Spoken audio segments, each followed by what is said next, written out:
ቼርኖቢልን እንደገና ማሰብ ስለ ታሪክ ጨለማ ገጽታዎች ማሰብ ነው።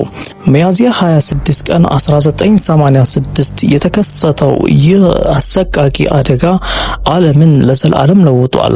በዛሬው ፕሮግራማችን ስለ አደጋው ምንነት ብቻ ሳይሆን በአካባቢው ስለተፈጠሩ ሚስጥራዊ አፈታሪኮች፣ በተለይ ስለ ዎችማን ወይም ደግሞ ርኩስ መንፈስ የሚነገሩ ታሪኮችን አብረን እንመለከታለን።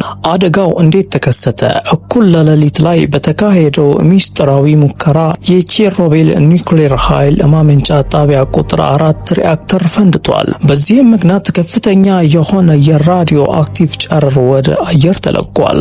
ሚስጥራዊ አፈታሪኮችና ዎችማን።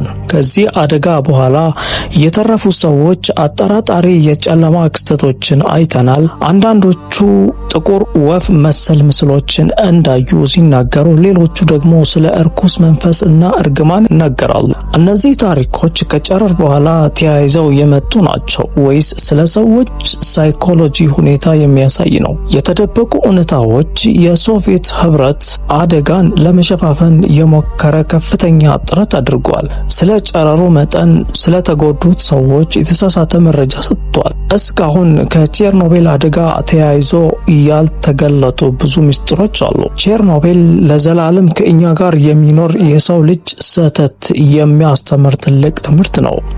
ስለ ቼርኖቢል ተጨማሪ መረጃ ማወቅ ከፈለጉ አስተያየቱን በኮሜንት ይጻፉልን።